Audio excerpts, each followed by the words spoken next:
gentlemen, welcome to Hosel Rockets podcast number 25. Who would have guessed we're a couple years in and that we'd be already on episode number 25, and we're following a remarkable week at the PGA Championship where Phil Mickelson had a truly inspiring and amazing victory. He won one for the old guys, and I can say that because I am one of the old guys. He became the oldest to win a major championship in history, and it was so inspirational to watch him just plod against the elements, to see people back in the stands cheering him on. This episode this PGA Championship was one of the more highly watched golf tournaments in recent memory. It was watched way more than any of the NBA playoffs. Everyone who has fallen in love with this game over the last year during COVID, all of a sudden was able to channel into their television and see this gentleman who, by all intents, should not be at the top of the leaderboard, and was against all odds, with age and weather and wind and a field unlike anyone had ever seen in a major championship, came out on top. One of the things that we noticed was a tweet that Phil had sent out about 12 days before the event. And I think it's worth mentioning. A lot of you may have seen it because it was trading around social media a little bit. But I think it's worth mentioning. He said, "I failed many times in my life and career, and because of this, I've learned a lot. Instead of feeling defeated countless times, I've used it as fuel to drive me to work harder. So today, join me in accepting our failures. Let's use them to motivate us to work even harder." And remarkably, less than 2 weeks later, he was standing there with the Wanamaker Trophy, inspiring us to do just that. That it was such a great reminder that hard work and passion can really move mountains. And so here's hoping that he inspired you a little bit to go move some mountains of your own this week and in the coming months here. So it was pretty inspiring. Switching gears a little bit, I get to announce our new interviewee for this week's Hosel Rockets podcast. And it is one Mike Johnson. And for those of you who might not know his name, you certainly know his work. Mike is the equipment editor for Golf Digest and one of the judges for the magazine's Hot List. Mike has been involved with Golf Digest, Golf World, if you go back a couple decades, with an industry publication called Golf Shop Operations, and is one of the most respected industry veterans in all of golf. He is spoken about in such high regard from everyone, from players to those in the media, to even all of the golf companies, the equipment companies that he grades very fairly in the process of doing that hot list. He quotes himself as a 5-time club championship runner-up. So I don't know if that's like a silver medal instead of a gold medal, if we're talking in hot list speak. And an avid Mets and Knicks fan. So I'll apologize to him in advance for that. He says he can relate to suffering in golf because of his fandom in sports. So as a Pirates and a Lions fan, I can relate immensely. So with the hot list, I have had a privilege to be involved on the better part of probably a decade or more. It's a process in which it's kind of a 3-part process. One is that they have some scientists that are made up of physicists and mechanical engineers that actually act as analysis for them to talk about all the trends and the claims and the design features that all of the vendors are doing to help reiterate that yes, the changes in golf equipment are making a difference, or in some cases, no, they're not. I am on a panel of golf retailers. I get a chance to share with Lee Bader and Jason Freya and Chris Marchini and Buddy Christensen, four other retailers in the U.S. that I really highly admire. We get to go through and talk about demand, trends that we're seeing at retail, some new vendors that they might not be considering. And then the major portion of that trial is a process where they invite a couple dozen players to come in and hit balls and hit balls and hit balls. And they have lots of analysis, both digitally and from verbally from all of the different players. And what comes out is usually at the very end of January is a magazine in which they recommend the hottest drivers, fairways, irons, wedges, and putters. And it's a very great analysis. I know there's lots of talk in the industry and from certain readers that maybe vendors are buying their way onto the list. And I can tell you from personal experience and from conversations that I have had an opportunity to be part of and see behind the scenes that nothing could be further from the truth. Every vendor that enters that is considered individually, and there has been over the course of the list numerous vendors that have been tiny, small vendors that have been included because their design was so good. And so, with that, I get a chance to talk to Mike, and we'll go over a little bit about the process, some things we've learned over the hot list since they started this back in 2004. And we're excited to introduce Mr. Johnson. So enjoy the interview, and thanks again for listening to Hosel Rockets. And if you have any questions, feel free to shoot us a note. Otherwise, we'll enjoy the interview. All right. Well, I'm thrilled to have Mike Johnson, the equipment editor for Golf Digest. Mike and I have had an opportunity to go back, probably 1 or 2 or 30 years maybe. And Mike, I'm super excited you're able to join us today. Well, the pleasure's all mine, Ken, and the 30 years is definitely dating us a little bit. Yeah, exactly. Maybe we'll cut that part out or not here for the interview.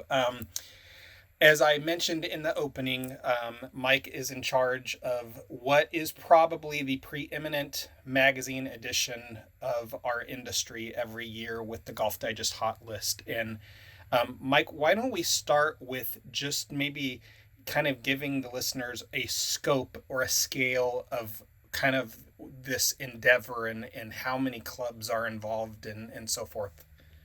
Yeah, sure thing. I mean, as we like to say about the hot list, it's not a some of the time thing. It's an all the time thing. If you read the magazine and kind of go through what our process is, you might think it's a bunch of guys hitting balls for a few days at a nice resort, and we kind of use that to generate the list. It's anything but. I mean, it is easily a 9 to 10 month process that involves multiple visits with equipment companies' R&D teams, having our own panel of academics that we bounce the technology stories off of, having a group of retailers that you're a part of, Ken, as you know, that help us judge the demand of a product and what's resonating with consumers in the marketplace.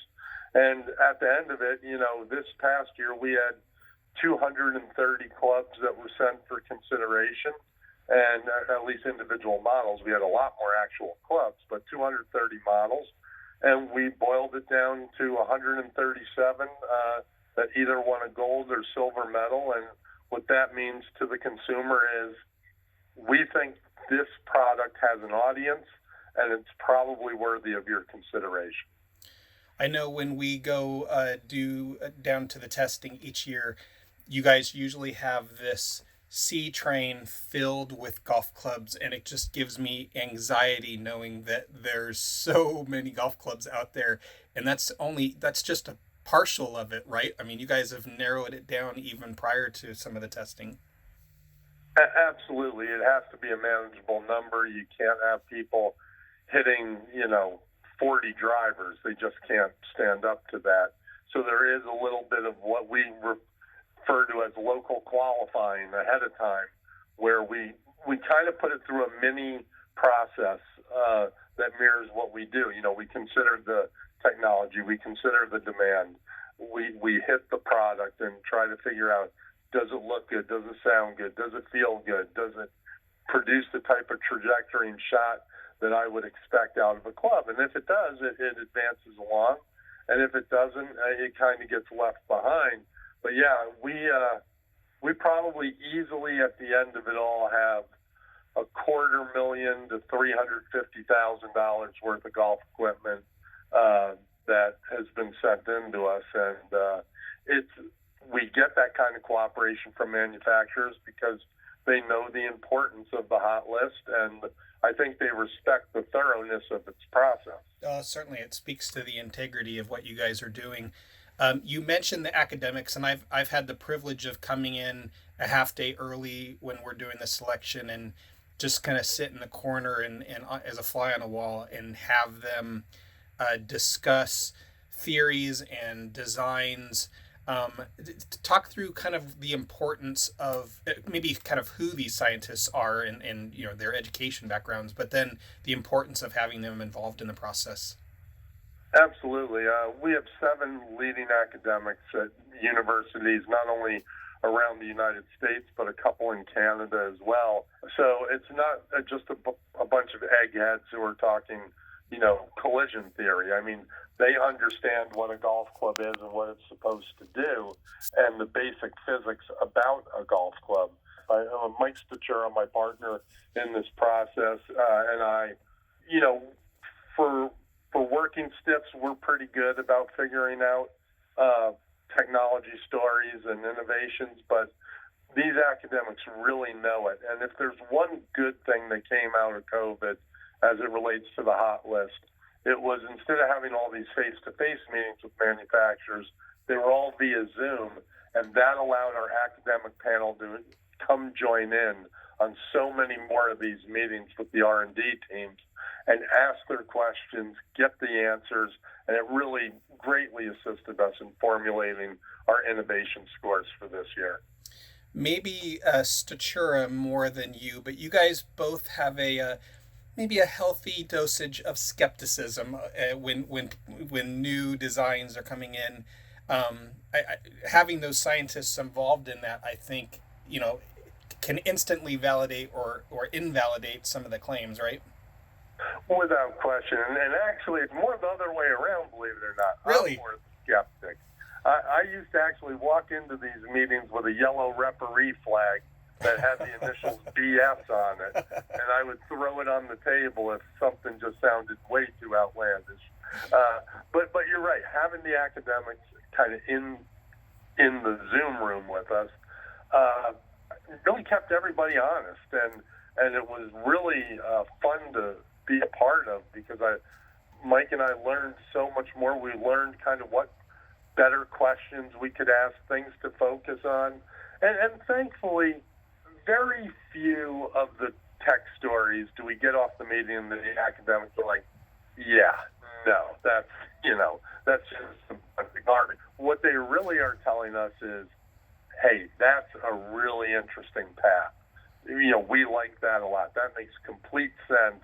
Or they might say, yeah, that's good. That makes sense, but it's nothing unique. It's something anyone who is designing a golf club would probably focus on.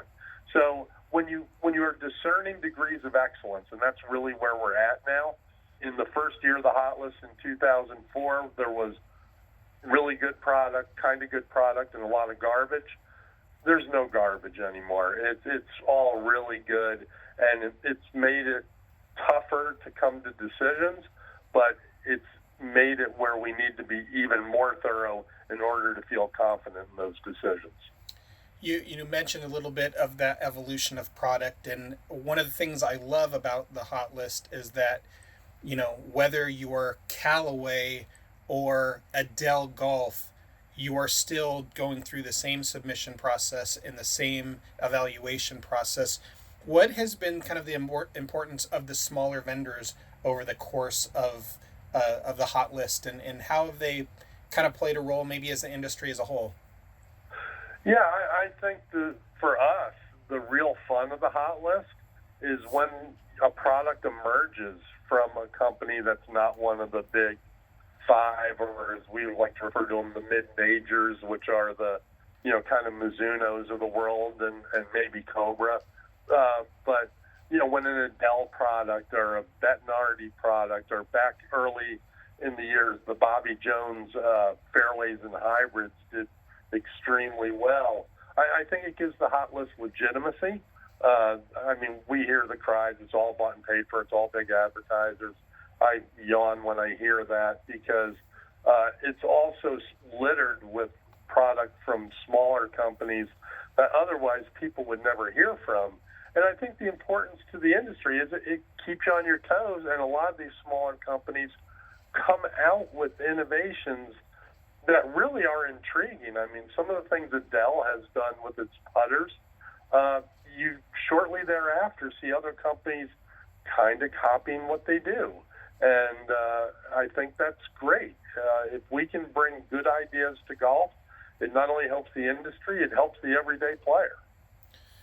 What kind of trends are you seeing maybe in woods, irons, and putters fairly more recently that are kind of pervasive amongst all of the vendors here lately? I think in woods, particularly drivers, I think what struck us over the last couple of years is a reduced emphasis on adjustability. For a number of years, a lot of companies were, rushing to the adjustable area, and with good reason. It's an amazing fitting tool. But I think they finally figured out they didn't need to have 2,187 different settings. And in design, you build in adjustability, you're taking away your ability to do something else. And I think they felt it was more useful to focus on the something else, most notably probably helping ball speed on off-center hits. In irons, certainly the trickle-down effect. You're seeing a lot of cup faces and hollow body construction, which used to be reserved for metal woods. They've been in irons for quite some time now, but now everybody's got them. And the distance gains that you can get in irons is very noticeable. If someone out there hasn't gotten a new set of irons in 5 years and their excuse is, these fit me just fine, no, they really don't. You're really leaving something on the table. And I think in putters, it's been, the mallet craze. Mallets used to be looked at as kind of a crutch for those who couldn't putt very well. And now they are very, well thought out, heavily engineered, golf equipment. Putters are not just personal. They're personal in that you know what you like and what you don't like, but they are equipment and they are high tech, and that technology is going to help you, whether it's moment of inertia to help you on putts that you strike on the toe or the heel, or a face design that promotes a better, faster forward roll. They have gotten to that point where they produce those type of clubs now. What kind of advice would you give to someone who, maybe hasn't gotten new clubs in 5 or 6 years about how going through that process? Well, I think it's definitely a process, as you say. And number one, we bang the fitting drum really hard. And it bothers me when I hear people say, I'm not good enough to get fit. No, you actually need to get fit the most, because you don't have the skills to overcome, a bad fit. Yeah, we stress that all the time as well. Without question, because while some people may say, I don't have a very good swing, every swing has a certain DNA to it that's unique to that player. And a good fit can help take whatever that DNA is and mask some of those flaws if you have them. Better players actually, they get fit because they know the benefits of it, but they're better equipped to overcome not being fit because they actually have skills. We don't endorse that, but it's just driving home the point. Just because you're not a good player doesn't mean you shouldn't get fit. The other thing I would say is do some research ahead of time. Try to narrow your choices down to a manageable level. Go in thinking you might want to try these 2 or 3 things, but be totally open to what your fitter might put in front of you. So many times people say, well, I want to try the Mizuno, or I want to try the TaylorMade or the Cal, whatever it may be, and they end up walking out with something totally different. So let your mind be open to that.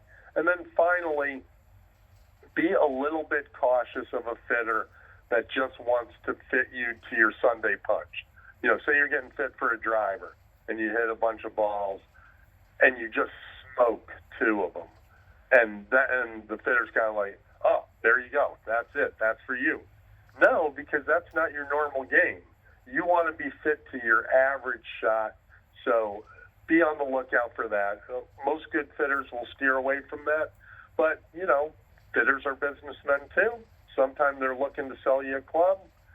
Just something to be on the lookout for.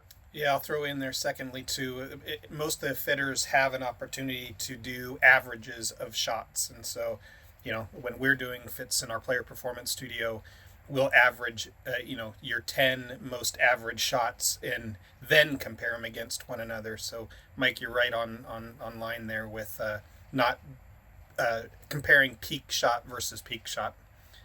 Yep, there's a reason they call it the Sunday punch. It only shows up once in a while. I'm still looking. I have it more of a Saturday punch. So with my, yeah. Here, a little personal question. What, if we looked in your golf bag, what is the favorite golf club in your bag currently? Oh, man, that's a good question.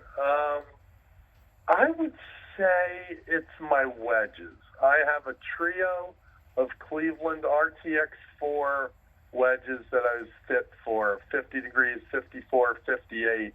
And I say that because 3 years ago, I had really bad chip yips. And I worked really hard with my golf pro to get out of it. And part of it was getting fit for my wedges. You think the equipment guy at Golf Digest would be smart enough to know, you need to get fit for your wedges just like your iron, driver, and everything else. But I hadn't. I just had stock wedges, which was dumb because my iron spec was 3/4 of an inch over and a degree upright. So I got wedges that were that spec as well. And they really helped in the battle, if you will, to overcome the chip yips. And right now my short game's actually not just serviceable, it's actually pretty darn good. And so, when I grab the 58 degree, I no longer fear it. I'm actually kind of excited to hit the shot. Well, that's good to hear. That's good to hear. I have one last question here for you, Mike, and that's kind of on the new family that you guys have semi-recently joined. Digest is now part of the Discovery family, and I kind of wanted to maybe ask you kind of what the impact of being part of this larger media conglomerate has kind of been over the last year or two. Well, this is not sucking up to the boss, but I will. It's been terrific, and I truly mean that. Anytime there's change, there's obviously a little trepidation. Discovery was a massive, it is a massive company, and you wonder where an entity like us fits in. They welcomed us right from the get-go. Discovery Golf, which is kind of the umbrella of TD and Golf Digest and some other things. But what we quickly found out was they didn't do what we did, and we didn't do what they did, so it was a match made in heaven. And they welcomed us, and we've become a really tight-knit team. And part of the fun of being with a larger outfit for me has actually been outside of the day-to-day work. It's been things like being involved in task forces on diversity and being on task forces on mentoring, things that you don't get involved in if you're with a smaller company because they just don't do those sort of things. So it's been really rewarding, and watching our video team grow and having the resources to do the things we want to do. Basically, they say no project is off limits. Bring it up and we'll see what happens. And I think going forward for the hot list, you're going to see that getting supersized in some way as well. Well, Mike, thank you very much for your time. Again, I'll just reiterate to everybody that's out there listening, the hot list is, and again, because I've been able to watch it for, the better part of a decade or more from the inside out, one of the most well thought through, highly analyzed, honest applications in golf club comparison. And I know we have so many golfers out our way that it's kind of the Bible for, them opening up the first of the season just to see what's out there and kind of a starting point, a jumping off point to analyze new equipment. So Mike, thank you for your time. We really appreciate you joining us on Hosel Rockets. Ken, it's been my absolute pleasure, and thanks for all your help over the years. Sounds good. Thank you.